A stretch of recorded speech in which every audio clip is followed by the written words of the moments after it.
वर्ग समीकरणे हे आपलं दुसरं प्रकरण आहे. या पूर्वीच्या इयत्तेमध्ये आपण समीकरण म्हणजे काय हे पाहिलेलं आहे. समीकरणामध्ये समानतेचं चिन्ह असतं, अतिशय महत्त्वाचं. डावीकडे उजवीकडे काही चल, स्थिर पद किंवा दोन्हीकडे चल पद अशा स्वरूपात असतात. आता वर्ग समीकरण म्हणजे नेमकं काय हे अगोदर आपण पाहायचं. आता एखादं समीकरण, आता या ठिकाणी मी एक समीकरण लिहितो. हे समीकरण x + 2 = 0. आता हे समीकरण आहे. मग हे वर्ग समीकरण आहे का नाही हे अगोदर आपण विचारावं. तर वर्ग समीकरण कुणाला म्हणायचं? तर या ठिकाणी आलेलं चल ही x आहे, स्थिर पद 2 आहे, याला आपण व्हेरिएबल, याला कॉन्स्टंट टर्म म्हणतो. तर ए पासून झेड पर्यंतचे जे काही अक्षर असतात त्याला चल, व्हेरिएबल असं आपण संबोधतो. समानतेचं चिन्ह आल्यामुळं हे समीकरण झालं. मग या ठिकाणी या चलाचा घात हा जर 1 असेल तर याला रेषीय समीकरण असं आपण संबोधतो. तर वर्ग समीकरण, वर्ग म्हणजेच 2, तर याचा घात जेव्हा 2 असतो तेव्हा त्या समीकरणाला आपण वर्ग समीकरण म्हणतो. मग आता दुसरं एक समीकरण आपण घेऊ. 3x² = 5. आता हे समीकरण ज्यामध्ये आलेलं चल आहे x, याचा घात आहे 2, मग हे वर्ग समीकरण आहे. इथं घात 2 नाही, हे वर्ग समीकरण नाही. मग दिलेल्या समीकरणामध्ये आलेल्या चलाचा घात हा 2 असेल तर त्याला आपण वर्ग समीकरण म्हणतो. मग समजा काही वेळा घात जर 3 असेल आणि त्याच्यामध्ये दुसऱ्या घाताचंही पद जर असेल तर याला वर्ग समीकरण म्हणायचं का? तर वर्ग समीकरण आहे किंवा नाही हे ठरवण्यासाठी दिलेल्या समीकरणामध्ये सर्वात मोठा घात, त्यालाच आपण कोटी असंही संबोधतो. तर ही कोटी किंवा घात, ज्याला आपण डिग्री, पॉवर असंही संबोधतो, तर हे 2 पेक्षा जास्त नसावं. या ठिकाणी 2 पेक्षा जास्त आलेलं या उदाहरणामध्ये, मग याला आपण वर्ग समीकरण म्हणू शकत नाही. पहिल्या उदाहरणामध्ये 2 पेक्षा कमी घात होता, मग त्या ठिकाणी त्यालाही आपण वर्ग समीकरण म्हणलं नाही. म्हणजे वर्ग समीकरण असण्यासाठी या ठिकाणी चल y आलेला आहे, व्हेरिएबल कोणतंही असेल तर काय फरक पडत नाही. ए पासून झेडपर्यंत कोणतंही अक्षर येऊ द्या, चालतं आहे. परंतु घात जो आहे तो 2च असावा, 2 पेक्षा कमीही नसावा आणि असं जास्तही नसावा. जास्त कमी असेल तर त्याला वर्ग समीकरण आपण म्हणायचं नाही. आता याला म्हणायचं का?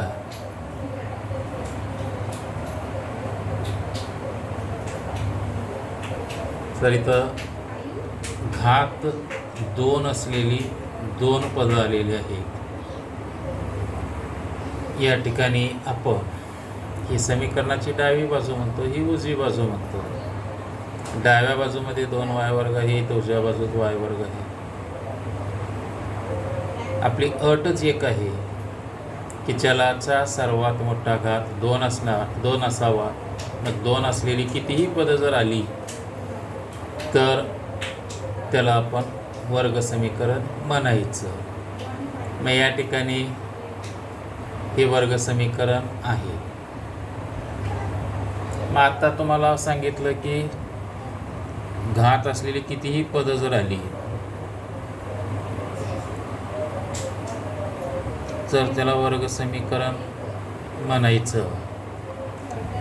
आता ह्या समीकरणामध्येही वरच्यासारखं डाव्या आणि उजव्या बाजूमध्ये 2 पदं आलेली आहेत वाय वर्गची, घात 2 असणारी 2 पदं आली, मग हे वर्ग समीकरण आहे. असं जर मानलं आपण तर याला सिम्प्लिफाय केलं, सोपं रूप जर दिलेला तर त्या ठिकाणी काय येईल पहा. 2y वर्ग अधिक 3y वजा 7 वजा 2y वर्ग अधिक 5y. आता उजवीकडे काहीच नाही म्हणजे 0. 2y वर्ग वजा 2y वर्ग अधिक 3y अधिक 5y वजा 7 बरोबर 0. आता 2y वर्गमधून 2y वर्ग गेले म्हणजे हे 0. म्हणजे या ठिकाणी दुसऱ्या घाताचं पद एकही शिल्लक राहिलं नाही. आता इथं 8y वजा 7 बरोबर 0. 8y वजा 7 बरोबर 0. हे समीकरण आपल्याला या दिलेल्या समीकरणाला सिम्प्लिफाय केल्यानंतर हे मिळालेलं आहे. आता याच्यापासूनच हे प्राप्त झालं. मग याच्यामध्ये वाय वर्ग राशी असलेली घात 2 असलेलं एकही पद नाही, त्यामुळं हे वर्ग समीकरण होऊ शकत नाही. तर तुम्हाला वर्ग समीकरण आहे किंवा नाही हे ठरवण्यासाठी काही वेळा त्या दिलेल्या समीकरणाला सोपं रूप द्यावं लागतं. सोपं रूप दिल्यानंतर जी राशी आपल्याला भेटते त्या राशीवरून आपल्याला ठरवायचं आहे. आलेल्या राशीमध्ये वर्गराशी वर्गपद आहे का नाही हे पहा. असेल तर वर्ग समीकरण आहे, नसेल तर नाही असं आपल्याला सांगता येईल. प्रथम पाहताक्षणी आपल्याला ते सांगता येणार नाही, थोडंसं अवघड जातं. तर अशा वेळी आपण काय करायचं आहे, दिलेली राशी याला सोपं रूप द्यायचं. आता दुसरं एक उदाहरण आपण पाहू. x अधिक 7/x बरोबर 3. आता याच्याकडे जर पाहिलं आपण तर इथं घात 1 आहे, काही नाही म्हणजे इथेही घात 1च असणार आहे. हे वर्ग समीकरण नाही असं वाटतं आपल्याला, परंतु त्याला सोपं रूप दिलं. हे घात छेदस्थानी आल्यानंतर लगेच आपण निर्णयाकडे जायचं नाही, तर अगोदर हे एक्सचा लोप करायचा. आता भागाकारात एक्स असल्यामुळे ह्याला एक्सने गुणू, मल्टिप्लाइंग बाय एक्स. आता एक्सने गुणलं तर काय येईल, एक्स गुणिले एक्स, प्रत्येक पदाला गुणायचं. एक्स गुणिले एक्स दुसरा घात, हे एक्स एक्स कटलं, 7 बरोबर 3x. एक्स वर्ग वजा 3x अधिक 7 बरोबर 0. हे 3x इकडं धन आहे.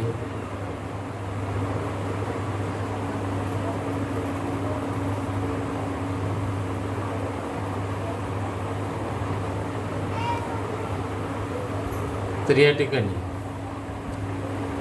आता याच्यापासूनच ही राशी मिळालेली आहे आपल्याला. तर या ठिकाणी या एक्सचा घात 2 आहे, म्हणून हे वर्ग समीकरण आहे असं आपल्याला सांगता येईल. तर सुरुवातीला समीकरणाची ओळख, वर्ग समीकरणाची ओळख हा भाग आपल्याला दिलेला आहे. या भागामध्ये वर्ग समीकरण म्हणजे काय हे आपल्याला समजून घ्यायचं आहे. वर्ग समीकरण ज्या समीकरणामध्ये चलाचा सर्वात मोठा घात 2 असतो त्याला वर्ग समीकरण आपण म्हणतो. 2पेक्षा कमी नसावं, जास्त नसावं.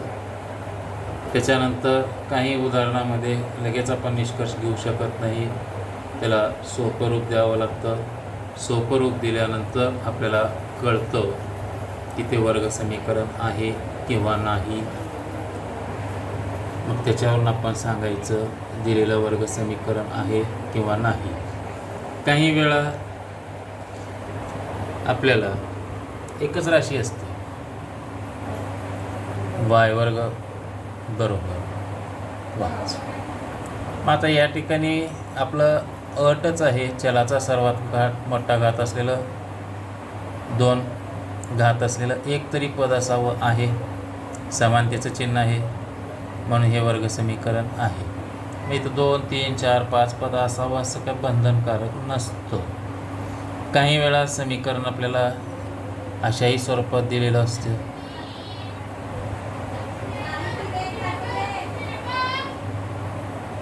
मग आता या समीकरणात वर्ग समीकरण आहे का नाही ओळखा.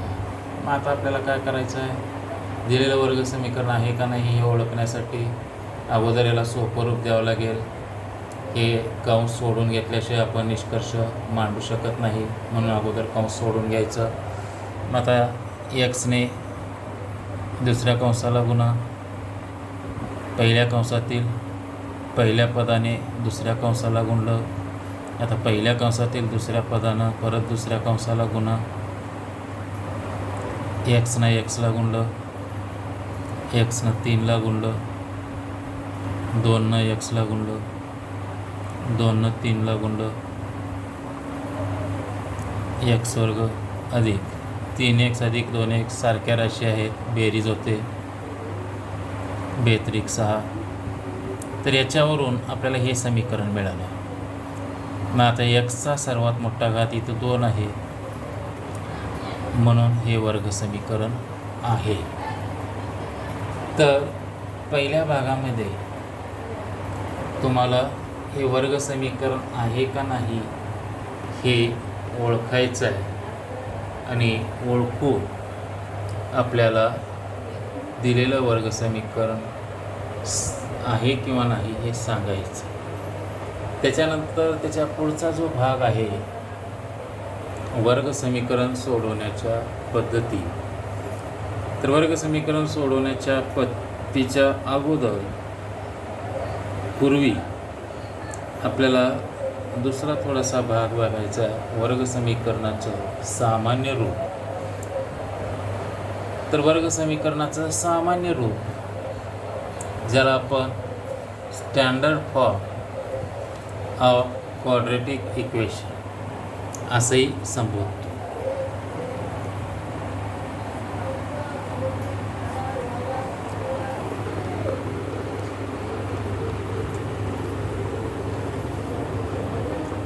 सामान्य रूप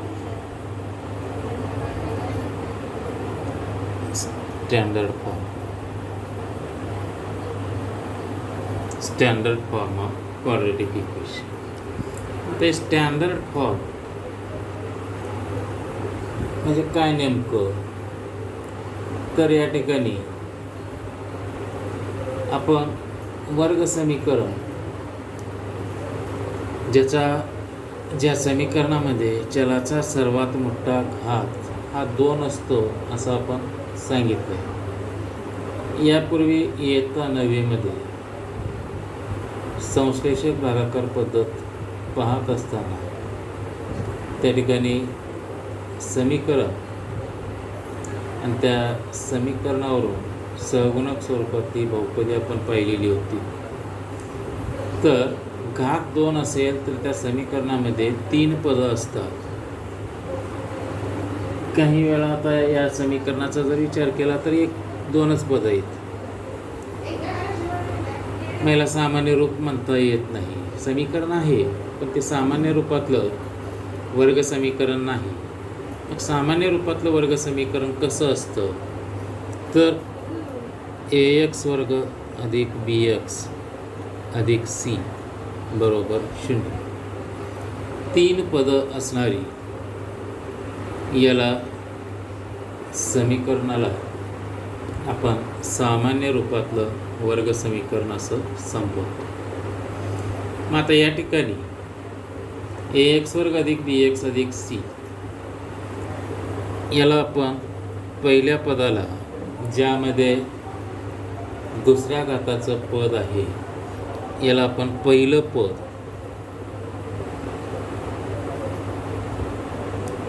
किंवा वर्गीय पद असं सांगतो. पहिलं पद म्हणजेच फर्स्ट टर्म, वर्गीय पद म्हणजेच क्वाड्रॅटिक टर्म हे झालं सामान्य रूपातलं पहिलं पद. आता दुसरं जो आहे हे AX वर्ग. BX ही जी राशी आहे ते मधलं पद आहे. Xचा पहिला घात असणारा जो काही पद आहे त्याला मधले पद, मध्यम पद, मिडल टर्म. आणि C म्हणजे स्थिर पद किंवा स्थिरांक, कॉन्स्टंट. स्थिर पद, स्थिरांक किंवा कॉन्स्टंट. तर AX वर्ग अधिक BX अधिक C बरोबर 0 हे सामान्य रूपातलं वर्ग समीकरण आहे. यातलं पहिलं पद AX वर्ग हे वर्गीय पद ही संबोधतो पण त्याच्यानंतर मधलं पद BX, C हे स्थिर पद. तर या ठिकाणी X हे चल आहे. X चलातलं हे सामान्य रूपातलं वर्ग समीकरण आहे. मग ABC काय आहे? तर ABC या ठिकाणी त्या वेगवेगळ्या पदाचे सहगुणक आहेत. सहगुणक म्हणजे त्यासोबत आलेल्या संख्या. तर हे ज्यावेळी वर्ग समीकरण असतं याची किंमत जर 0 घेतला आपण तर हे का होईल? 0x वर्ग अधिक BX अधिक C बरोबर 0. 0नं कशालाही गुणलं तर 0 येतं आहे. BX अधिक C हे समीकरण मिळेल. म्हणजेच या ठिकाणी हे वर्ग समीकरण राहत नाही. वर्ग समीकरण कधी राहत नाही? ज्यावेळी ची किंमत 0 असते. म्हणून कोणत्याही वर्ग समीकरणामध्ये ची किंमत ही 0 राहत नाही. 0 सोडून शून्योत्तर संख्या ही ची किंमत असते. तर आपल्याला प्रश्न येतो, समीकरण दिलेलं असतं आणि त्या समीकरणामध्ये सामान्य रूपात दिलेलं असतं किंवा काही वेळा नसतं. तर अशी समीकरण आपल्याला सामान्य रूपात रूपांतरित करून लिहायची असतात. आता उदाहरणार्थ, आता हे समीकरण आहे.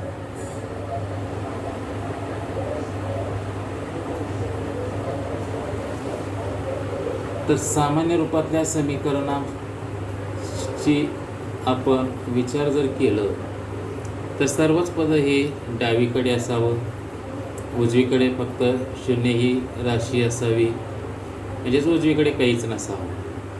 मग असं असेल तेव्हा आपण काय करायचं? सर्वच पदं डावीकडे आणायचं. ही पदं आणत असताना समीकरणाच्या नियमांचा जी राशी आपण बाजू बदलत असतो त्याचे चिन्ह बदलून घ्यायचं. म्हणजे या ठिकाणी 5चं काहीच नाही म्हणजे चिन्ह अधिक असेल. 16 वर चिन्ह ऋण असेल तर हे चिन्ह बदलायचं. म्हणजे ही राशी 2y वजा 5 अधिक 16y बरोबर. आता इकडं काहीच नाही म्हणजे 0. त्याच्यानंतर पहिली पायरी सर्व पदं डावीकडे आणा. दुसरी पायरी चलाच्या उतरत्या घातानुसार राशी मांडायची. म्हणजे पहिल्यांदा आपल्याला लिहायचं आहे 16y वर्ग. आता 2y त्याचं चिन्ह काहीच नसतं त्यावेळी अधिक घ्यायचं. हे वजा 5 बरोबर 0. तर हे सामान्य रूपातलं समीकरण झालं. मग आता या ठिकाणी परत एक उपप्रश्न असतो. याच्यावरून सामान्य रूपातलं समीकरण लिहा आणि ABCच्या किमती काढा. मग या ठिकाणी हे समीकरण AY वर्ग AX वर्गच्या ऐवजी y घेतलं. BY अधिक C बरोबर 0 शी तुलना कर. कम्पेअर. मग आता हे तुलना केलं आपण तर वाय वर्गचा सहगुणक 16 आहे, त्याच्यावरून एची किंमत ही 16. वायचा सहगुणक 2 आहे, म्हणजे बीची किंमत 2 झाली. आणि -5 इथं अधिक आहे, इथं वजा आलं आहे, म्हणजे सीची किंमत ही -5 घ्यायचं, चिन्हासहित घ्यायचं. तर प्रश्न आपल्याला 1 मार्कासाठी हा विचारला जातो. एक, दिलेल्या समीकरणाचं सामान्य रूपात रूपांतर करा किंवा ABCच्या किमती लिहा. तेव्हा आपल्याला पहिली पायरी आपली असेल, दिलेली उजवीकडील सर्व पदं डावीकडे आणत असताना त्यांचे चिन्ह बदलून घ्या. चिन्ह बदलून घेतल्यानंतर उजवीकडे काय राहत नाही, 0 लिहा. त्यानंतर चलाच्या उतरत्या घातानुसार ऑर्डर जो आहे त्याच्या पॉवरचा इंडेक्सचा तो उतरता घ्यायचा आपल्याला. आणि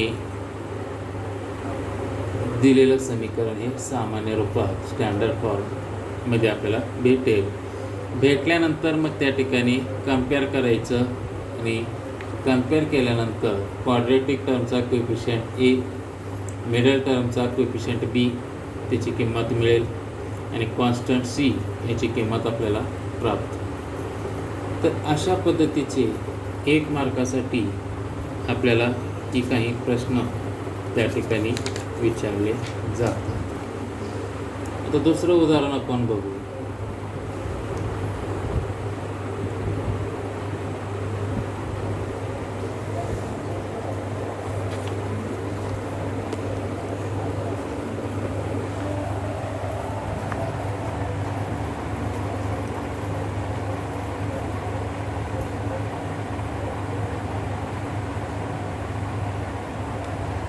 राशी काही येतात तिथं. हे उदाहरण याला स्टँडर्ड फॉर्ममध्ये आपल्याला लिहायचं. आता याला अगोदर सिम्प्लिफाय आपल्याला करावं लागेल. एक्सनं गुंड,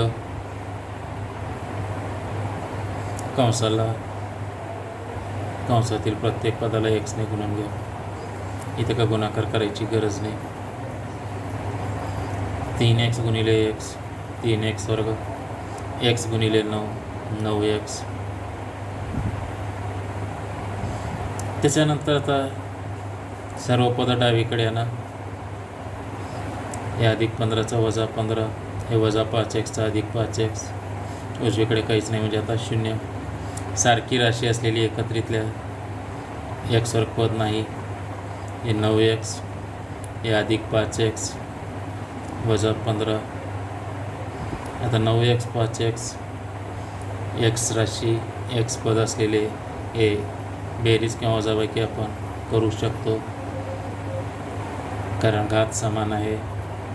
9x अधिक 5x 14x -15 बरोबर 0. तर हे सामान्य रूपातलं समीकरण झालं, standard form of quadratic equation. आता याला कम्पेअर केलं. आता x आलं आहे म्हणून इथं ax वर्ग घ्यायचं. वरच्या उदाहरणामध्ये y आलेलं होतं म्हणून xच्या जागी आपण y घेतलेलं होतं. तर ax वर्ग अधिक bx अधिक c बरोबर 0. शी तुलना करू. ही तुलना केलं तर आपल्याला a ची किंमत मिळेल. ही a ची किंमत, ही b ची किंमत आणि ही c ची किंमत. अधिक असल्यामुळं इतकं अधिक चिन्ह लिहायची काय गरज नाही. आणि ऋण असेल तर ती किंमत आपल्याला घ्यायची. तर अशा स्वरूपात दिलेले जे काही समीकरण आहे ते सामान्य रूपात लिहा आणि त्याच्यावरून ABCच्या किमती काढा. असं आपल्याला प्रश्न आला तर आपण या पद्धतीने सोडवायचा. 1 मार्कासाठी हे प्रश्न आपल्याला विचारतात. तर हा एक भाग या ठिकाणी आपण पाहिलेला आहे.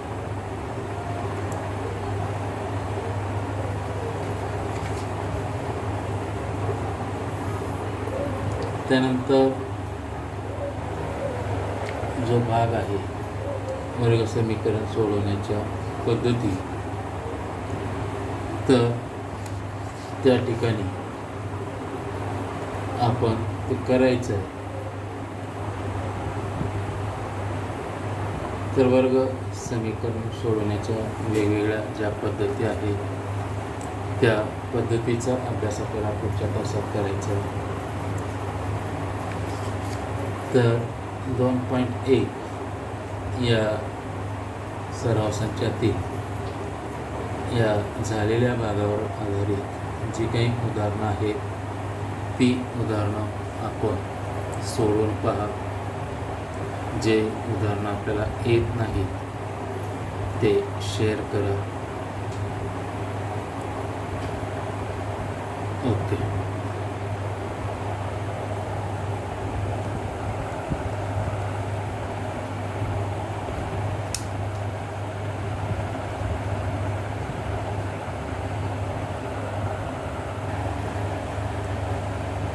हा पुढचा भाग आहे रूट्स ऑफ क्वाड्रॅटिक इक्वेशन, म्हणजेच वर्ग समीकरणाची मुळं. आता मूळ म्हणजे काय वर्ग समीकरणाचं? तर आपण वर्ग समीकरणामध्ये चल असतं, त्याचा घात 2 असतो हे पाहिलं. तर त्या चलाची एखादी किंमत अशी असते, ती किंमत ठेवल्यानंतर आपल्याला त्या समीकरणाचं समाधान होतं असं म्हणता येईल. आता समीकरणाचं समाधान कधी होतं? आपल्यासारखं जेवण केल्यानंतर नाही. तर त्या समीकरणाची डावी आणि उजवी बाजू जेव्हा समान येते तेव्हा आपण त्या किमतीला त्या वर्ग समीकरणाची उकल किंवा मूळ असं संबोधतो. त्यालाच आपण रूट्स म्हणतो. मग आता समाधान होण्यासाठी वेगवेगळ्या किमती काही वेळा प्राप्त होतात. एकाच किमतीमुळं समाधान होतं असंही आपल्याला म्हणता येणार नाही. काही वेळा एकपेक्षा अनेक किमतीमुळं त्या समीकरणाचं समाधान होऊ शकतं, हे आपण लक्षात ठेवायचं. आता उदाहरणार्थ x² अधिक 5x अधिक 6 बरोबर 0 हे एक समीकरण. या ठिकाणी आपण या किमतीसाठी 2, 3, 5, 1 अशा वेगवेगळ्या किमती त्या ठिकाणी आपल्याला दिलेली असतील आणि प्रश्न असतो यातलं वर्ग समीकरणाचं मूळ कोणतं आहे हे ओळखा असा प्रश्न असतो. मग यावेळी प्रत्येक वेळी धनच किंमत असते असंही नाही. काही वेळा वजा असतं, काही वेळा धन असतं, काही वेळा शून्यही असतं. तर धन आलं ऋण आलं हे विचारात न घेता दिलेलं वर्ग समीकरण कोणतं आहे आणि आपल्याला दिलेली किंमत कोणती आहे ती किंमत ठेवल्यानंतर आपल्याला त्या समीकरणाचं समाधान होतं का नाही हे पाहावं लागेल. झालं तर त्याचं ते मूळ आहे, रूट आहे असं आपल्याला सांगता येईल. आता पहिल्यांदा आपण विचार करू. x बरोबर -2 ही किंमत या समीकरणाचं मूळ आहे का नाही आपण पाहू. मग अगोदर काय करावं लागेल? आपल्याला दिलेलं वर्ग समीकरण लिहायचं. x² अधिक 5x अधिक 6 बरोबर 0. आता या समीकरणामध्ये आपण ही किंमत ठेवायची आहे. एक्सची किंमत काय ठेवायची आहे? -2. ज्या ज्या ठिकाणी x आहे तिथं -2, एक्सच्या ठिकाणी -2 हे वर्ग, हे 5ला 5 गुणिले एक्सच्या ठिकाणी -2 अधिक 6 बरोबर 0. आता -2 ऋण संख्येचा वर्ग नेहमी धन असतो, म्हणजे -2चा वर्ग 4. गुणाकारामध्ये धन ऋण ऋण 5 दोन्ही 10 अधिक 6. आता या दोघांचा विचार केला तर हे धन आहे, हे ऋण आहे. चिन्ह वेगळे असेल तर वजाबाकी करतो आपण. मोठ्या संख्येतून लहान संख्या काढतो. म्हणजे 10मधून 4 गेले 6, मोठ्या संख्येचं चिन्ह वेगळे असेल तर वजाबाकी हे अधिक 6, वजा 6 अधिक 6 चिन्ह वेगळे म्हणजे वजाबाकी होणार 6मधून 6 गेले 0, म्हणजे या समीकरणाचं समाधान झालं. कधी समाधान झालं? ज्यावेळी एक्सची किंमत -2 आपण घेतलं तर या समीकरणाची डावी आणि उजवी बाजू समान येते, म्हणजेच x = -2 इज रूट मूळ आहे. आता दुसरी किंमत, अगोदर समीकरण लिहायचं आहे. x = -3 ठेवू होता, -3 एक्सची किंमत ठेवलं. अशा अनेक किमती दिलेल्या असतात, आपल्याला चेक करायचे आहेत रूट आहे का नाही. एक्सच्या ठिकाणी -3 ठेवलं, हे अधिक 5 गुणिले एक्सच्या ठिकाणी -3 अधिक 6 बरोबर 0. आता ऋण संख्येचा वर्ग 2 असतो, आता सांगितल्याप्रमाणे -3चा वर्ग 9 अधिक आणि वजा यांचा गुणाकार ऋण 5 3 15 अधिक 6 बरोबर 0.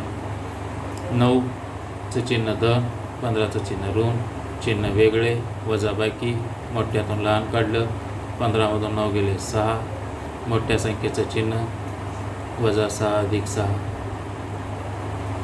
परत चिन्ह वेगळे, वजाबाकी, 6मधून 6 गेले 0, म्हणजे इथंही डावी आणि उजवी बाजू समान आली तर आपण दिलेल्या किमतीला त्या वर्ग समीकरणाचं मूळ आहे असं म्हणतो. म्हणजे या ठिकाणी सुद्धा हे मूळ आहे.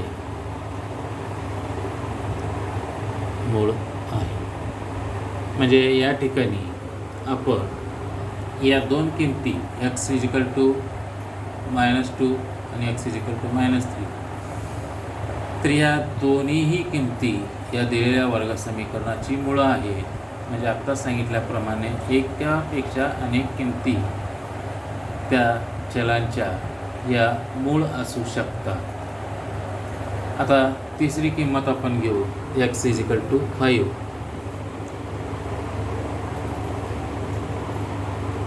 x = 5 दिलेलं वर्ग समीकरण आपलं आहे. x² अधिक 5x अधिक 6 बरोबर 0. आता किंमत आपल्याला एक्सची काय ठेवायचं आहे? हे 5. 5चा वर्ग अधिक 5 गुणिले 5 अधिक 6, 5चा वर्ग 25, 5 5 25 अधिक 6 बरोबर 0. 25 अधिक 25 50 अधिक 6 56. आता हे शक्य आहे का? 56 बरोबर 0 किंवा डावी आणि उजवी बाजू या ठिकाणी आपल्याला समान मिळालं नाही तर x = 5 हे समीकरणाचं समाधान करू शकत नाही. त्यामुळं हे वर्ग समीकरण आहे, असं वर्ग समीकरण तर आहे, परंतु x = 5 हे मूळ आहे असं आपल्याला म्हणता येणार नाही. म्हणून x = 5 इज नॉट रूट, हे मूळ नाही. आता चौथी किंमत काय होती आपली? x = 1. तर समीकरण x² अधिक 5x अधिक 6 बरोबर 0. आता एक्सच्या ठिकाणी आपल्याला ठेवायचा आहे 1चा वर्ग अधिक 5 गुणिले 1 अधिक 6 बरोबर 0. 1चा वर्ग 1च, 5 1 5 अधिक 6, 1 अधिक 5 6, 6 अधिक 6 12. हेही शक्य नाही, 12 आणि 0 हे आपल्याला मिळालेले, पण 12 बरोबर 0 नसतं. म्हणून x = 1 इज नॉट रूट, मूळ नाही, हे आपल्याला या ठिकाणी लिहायचं. तर वर्ग समीकरण आपल्याला कोणतंही दिलेलं असेल आणि अशा पद्धतीचे त्या किमती आपल्याला दिलेल्या असतील आणि ती वर्ग समीकरणाची मुळं आहेत का नाही हे ठरवा, असा प्रश्न आपल्याला विचारल्यानंतर आपल्याला ही कृती करायची आहे. दिलेलं वर्ग समीकरण लिहायचं, एक किंमत घ्यायचं आणि ती किंमत त्या चलाच्या जागी ठेवायचं. प्रत्येक वेळी एक्सच येतं असं नाही, कोणतंही एपासून झेडपर्यंतचं चल त्या ठिकाणी येईल. तर ती किंमत ठेवून सोपं रूप दिलं, डावी आणि उजवी बाजू समान आली तरच मूळ आहे हीच रूट म्हणायचं. आणि समान जर नाही आली तर 56 आणि 0 हे कधीही समान नसतात, म्हणून या ठिकाणी मूळ नाही असं आपल्याला लिहायचं आहे. तर हा एक भाग आपला अभ्यास 2.1 मध्ये आहे. तर आज आपण वर्ग समीकरण कशाला म्हणायचं हे पाहिलेलं आहे. ज्या समीकरणामध्ये चलाचा सर्वात मोठा घात हा 2 असणारं एक तरी पद असावं. एकपेक्षा जास्त असले तर मग त्या ठिकाणी आपल्याला सिम्प्लिफाय करायचं आहे आणि सिम्प्लिफाय करू शेवटी समीकरण दिलेलं वर्ग समीकरण आहे का नाही हे ओळखायचं आहे. तर प्रथम पाहता क्षणी काही समीकरण वर्ग समीकरण आहेत असं आपल्याला सांगता येत नाही, तेव्हा त्याला सोपं रूप देऊन पाहावं लागतं. काही वेळा आपल्याला अशाही स्वरूपात दिलेले असतील तर प्रथमतः आपण त्याला सोपं रूप देऊ, त्याच्यापासून समीकरण मिळवा आणि त्यावरून वर्ग समीकरण आहे का नाही हे ठरवा. त्यानंतर सामान्य रूप हे ax वर्ग अधिक bx अधिक c बरोबर 0 या स्वरूपात असतं. पहिलं पद ax वर्ग, त्यालाच आपण फर्स्ट टर्म क्वाड्रॅटिक टर्म असंही संबोधतो. दुसरं पद किंवा मधलं पद मिडल टर्म, त्याच्यानंतर c हे स्थिर पद किंवा कॉन्स्टंट असं संबोधतो. तर सामान्य रूपामध्ये लिहित असताना आपण सर्व पदं डावीकडे घ्यायचं. डावीकडे घेत असताना चिन्हामध्ये बदल करा. त्याच्यानंतर उतरत्या घातानुसार पदं लिहा, म्हणजे आपल्याला स्टँडर्ड फॉर्म मिळेल. मिळाल्यानंतर त्याची तुलना आपण करायची आणि ती तुलना केल्यानंतर आपल्याला ABCच्या व्हॅल्यू प्राप्त होत असतील. त्याच्यानंतर आपण वर्ग समीकरणाची मूळ म्हणजेच अशी किंमत ज्यामुळं समीकरणाची डावी आणि उजवी बाजू समान प्राप्त होते, अशा किमतीला आपण वर्ग समीकरणाची मुळं असं म्हणतो. तर आपण आपला अभ्यास 2.1 सोडवा, करून पहा. जी उदाहरणं येत नसतील ती विचारा. धन्यवाद.